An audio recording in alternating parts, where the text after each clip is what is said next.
Hi అండి, నమస్తే. నేను మీ Radhika. Welcome back to Radhika's kitchen and ideas. ఈరోజు మన వీడియోలో స్వీట్ రెసిపీ అండి. ఇది చాలా టేస్టీగా ఉంటుంది. మీ ఇంటికి ఎవరైనా రిలేషన్స్ వచ్చినప్పుడు ఇలా చేసి పెట్టి చూడండి. ఇది చాలా ఇష్టంగా తింటారు. మీరు మన ఛానల్ని ఫస్ట్ టైం చూస్తున్నట్లయితే సబ్స్క్రైబ్ చేసుకోండి. పక్కనే ఉన్న బెల్ ఐకాన్ని ప్రెస్ చేయండి. ఇలా బెల్ ఐకాన్ని ప్రెస్ చేయడం వల్ల నేను చేసే ప్రతి రెసిపీ మీకు నోటిఫికేషన్ ద్వారా వస్తుంది. వీడియో ఎక్కడా స్కిప్ చేయకుండా కంప్లీట్గా చూడండి ఫ్రెండ్స్. ఇలా చేయడం వల్ల మీరు ఇంట్లో ఈజీగా ఇది ప్రిపేర్ చేసేసుకోవచ్చు. ఇప్పుడు దీనిని ఎలా ప్రిపేర్ చేసుకోవాలో చూద్దాం. స్టవ్ ఆన్ చేసుకొని ఒక కడాయి పెట్టుకోండి. ఇది వేడెక్కిన తర్వాత ఇందులో 1 కప్పు పెసరపప్పును వేసుకోండి.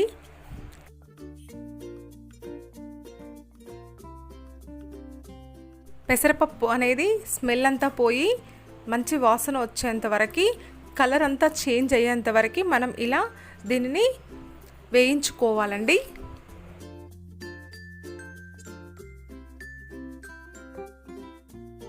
చూడండి ఫ్రెండ్స్, ఇప్పుడు పెసరపప్పు కలర్ చేంజ్ అయిపోయింది కదండి.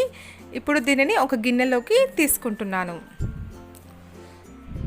తర్వాత ఇందులో కొన్ని వాటర్ వేసుకొని దీనినంతా ఒకసారి వాటర్తో క్లీన్ చేసేసుకోవాలి. ఈ వాటర్ అంతా ఇప్పుడు తీసేసుకోవాలండి. ఇలా వాటర్ అంతా తీసేసుకున్న తర్వాత దీనిని పక్కన పెట్టుకోండి. తరువాత మళ్ళీ అదే కడాయి పెట్టుకొని అది వేడెక్కిన తర్వాత అందులో 1 కప్పు పాలు వేసుకోవాలి. తర్వాత మళ్ళీ అదే కప్తో 1 కప్పు వాటర్ వేసుకోవాలి. చూడండి ఫ్రెండ్స్, నేను ఒకటే బౌల్తో పెసరపప్పు, పాలు, వాటర్ తీసుకున్నాను. మీరు కూడా ఇదే మెజర్మెంట్తో తీసుకున్నట్లయితే మీకు కూడా ఇది స్వీట్ అనేది పర్ఫెక్ట్గా వస్తుంది. నేను ఒకటే బౌల్తో తీసుకుంటున్నాను. కొలతలు అనేవి మనం ముందుగా ప్రిపేర్ చేసి పెట్టుకున్న పెసరపప్పును ఇందులో వేసుకోవాలి. పాలు కొంచెం వేడెక్కిన తర్వాత నేను ఈ పెసరపప్పును ఈ పాలలో వేసుకున్నాను. మనకు ఈ పెసరపప్పు పాలలో బాయిల్ కావాలి. మనం ఒకసారి ఇలా కలుపుకొని 10 నిమిషాల పాటు మూత పెట్టుకోవాలి. అడుగు అనేది అంటకుండా మనం 5 మినిట్స్కి ఒకసారి చూసుకుంటూ ఉండాలి.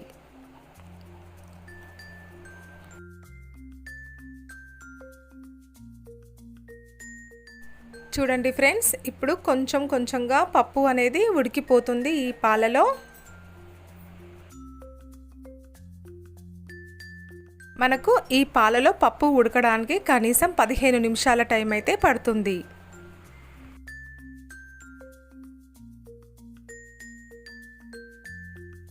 ఒకవేళ మీకు పాలనేవి పర్ఫెక్ట్గా సరిపోవు అనుకుంటే కొన్ని వాటర్ కూడా వేసుకోవచ్చు.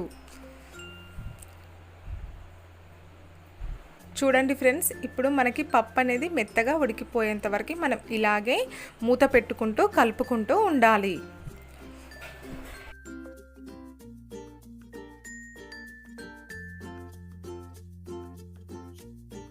చూడండి, ఇప్పుడు పప్పు అనేది మెత్తగా ఉడికిపోయిందో లేదో నేను చూస్తున్నాను. చూడండి ఎంత మెత్తగా ఉడికిపోయిందో. ఇప్పుడు దీనిని ఒక బౌల్లోకి తీసుకుందాం.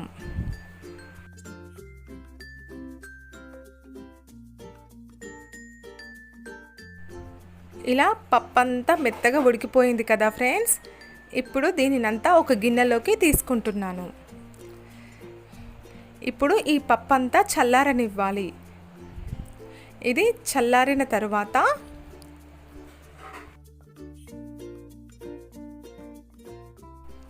ఒక మిక్సీ బౌల్ తీసుకొని అందులో ఈ పప్పునంతా వేసుకోవాలి.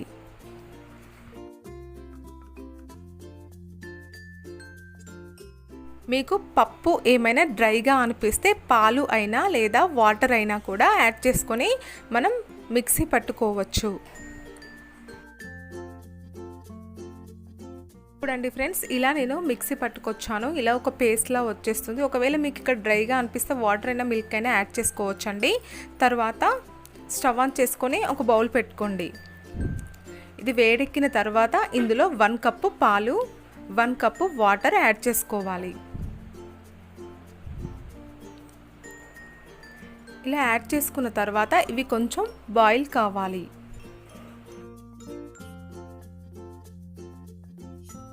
పాలు వేడెక్కాయి కదండి. ఇప్పుడు ఇందులో 1 కప్పు బియ్యం పిండి వేసుకుంటున్నాను. బియ్యపు పిండైనా లేదంటే గోధుమ పిండి లేదా ఉప్మా రవ్వ అంటే బొంబాయి రవ్వ అయినా యాడ్ చేసుకోవచ్చు. ఆప్షనల్ అండి, ఏదైనా యాడ్ చేసుకోవచ్చు. ఇప్పుడు దీనిని ఇలా కలుపుకోవాలి. ఇలా మొత్తం కలిసిపోయింది కదా ఫ్రెండ్స్. ఇలా కలిసిపోయిన తరువాత ఇందులో మనం ముందుగా ప్రిపేర్ చేసి పెట్టుకున్న పెసరపప్పు మెత్తటి మిశ్రమాన్ని ఇందులో యాడ్ చేసుకోవాలి. అంతా కలిసే విధంగా ఇలా కలుపుకోవాలి.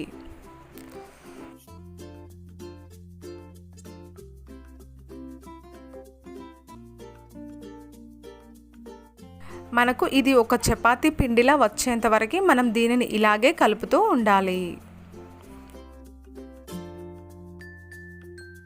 ఇలా కలుపుతూ ఉన్నప్పుడే మనం ఇందులో 2 స్పూన్స్ వరకు నెయ్యిని యాడ్ చేసుకోవాలి.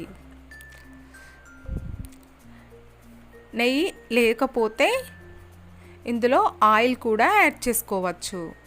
ఇలా నెయ్యి అంతా కలిసే విధంగా మనం ఇలా కలుపుకోవాలి. బౌల్లో పిండి వదిలిపెట్టేంత వరకు మనం ఇలాగే ఈ మిశ్రమాన్ని అంతా కలపాలి.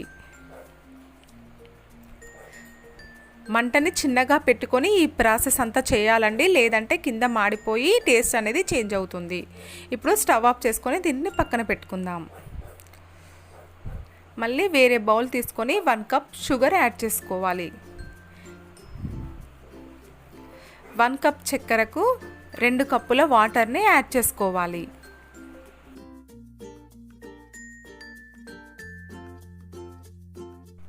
ఈ పంచదారను స్టిక్కీ పానకం వచ్చేంత వరకు ఇలా మనం షుగర్ సిరప్ని రెడీ చేసుకోవాలి.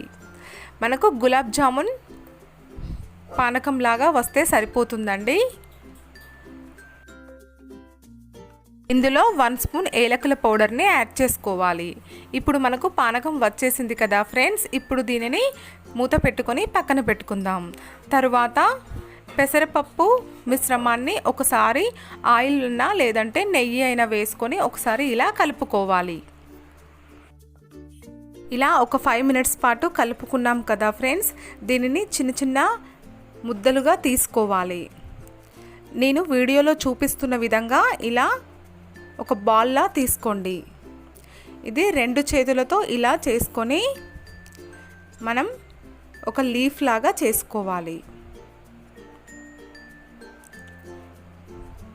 మిడిల్లో ఇలా ప్రెస్ చేస్తూ వీడియోలో చూపిస్తున్న విధంగా ఒక ఆకు మాదిరిగా ఇలా ఒక షేప్ని తెచ్చుకోవాలి. చూడండి ఫ్రెండ్స్, మనకు ఎంత ఈజీగా వచ్చేసిందో ఆకులు అనేవి. ఒకవేళ మీకు ఈ షేప్ నచ్చకపోతే మీరు వేరే షేప్లో కూడా చేసేసుకోవచ్చు. బాల్స్లా అయినా లేదంటే బిస్కెట్స్ టైప్ అయినా కూడా చేసుకోవచ్చు. ఇలా మిడిల్లో పెట్టుకొని ఇలా ఒక్కసారి ఒత్తుకుంటే మనకు ఆకులా వచ్చేసింది. చూడండి ఫ్రెండ్స్, ఎంత ఈజీగా అయిపోయిందో. ఇప్పుడు దీనిని ఒక స్పూన్ తీసుకుంటున్నానండి. ఈ స్పూన్తో ఇలా ఘాట్లు పెట్టేసుకోవాలి. ఆకు మాదిరిగా పెట్టుకోవాలి. ఇలా 2 వైపులా పెట్టుకోవాలి. కొంచెం ఈ ప్రాసెస్ని మాత్రం మెల్లిగా చేసుకోవాలి. మనం ఈ దివాళీకి ఇలా ఈ స్వీట్ని ప్రిపేర్ చేసుకొని ఎంతో టేస్టీగా తినేయండి ఫ్రెండ్స్. ఇది చాలా టేస్టీ అండ్ ఈజీ రెసిపీ. ఇంట్లో ఉండే వాటితోటే ఈ స్వీట్ని ఈజీగా ప్రిపేర్ చేసేసుకోవచ్చు. ఇలా ఒక లీఫ్లా తయారైపోయింది కదండి. ఇప్పుడు దీనిని ఒక ప్లేట్లోకి తీసుకుందాం.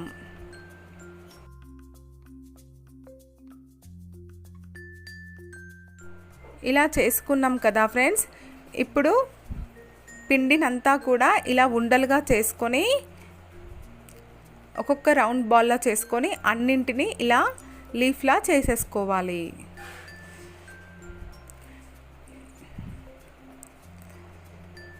ఇది జ్యూసీగా చాలా టేస్టీగా ఉంటుందండి.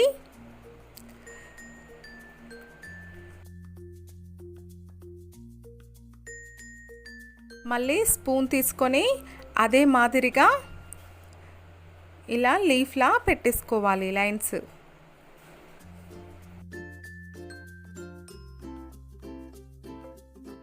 ఇలా పెట్టేసుకున్న తర్వాత దీనిని కూడా ఒక ప్లేట్లోకి పెట్టుకుందాం.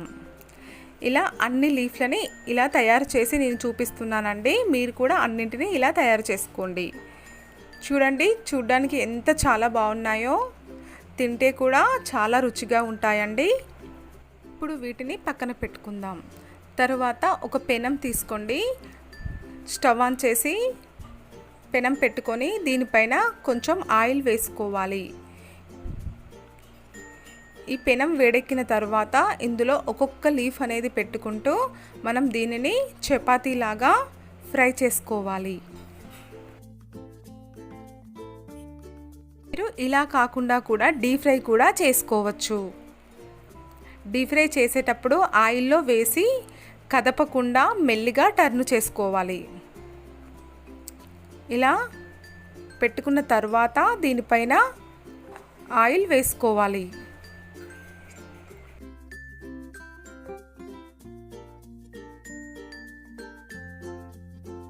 ప్రాసెస్ అంతా స్లోగా చేసుకోవాలి, లేదంటే మనకి తొందరగా విడిపోయి ఆకులు అనేవి పర్ఫెక్ట్గా రావు. ఇలా కొంచెం మెల్లిగా టర్న్ చేసుకోవాలి. ఇప్పుడు వీటిని వెనక సైడ్ కూడా ఇలాగే ఫ్రై చేసుకోవాలి. మళ్ళీ వెనక సైడ్ వేసుకున్న తర్వాత కూడా మనం ఆయిల్ అనేది వేసుకోవాలి. నేను వీడియోలో చూపిస్తున్న విధంగా ట్రై చేయండి ఫ్రెండ్స్, పర్ఫెక్ట్గా వస్తుంది.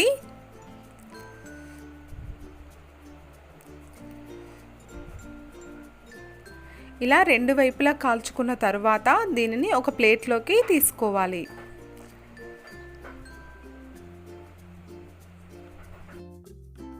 ఇవన్నింటినీ ఒక ప్లేట్లోకి తీసుకున్న తర్వాత మళ్ళీ మిగిలిన వాటిని కూడా ఇందులో వేసుకొని ఇలాగే చపాతీలాగా ఫ్రై చేసుకోవాలి. ఆయిల్ వేసుకుంటూ మెల్లిగా వెనక సైడు ముందు సైడు మెల్లిగా టర్న్ చేసుకుంటూ ఆయిల్ వేసుకుంటూ ఫ్రై చేసుకోవాలి.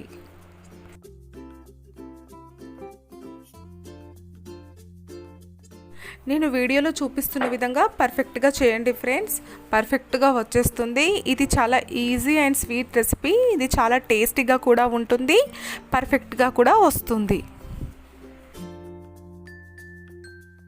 ఇవి కూడా ఫ్రై అయిపోయాయి కదండి. ఇప్పుడు వీటిని కూడా మనము ఒక ప్లేట్లోకి తీసుకుందాం.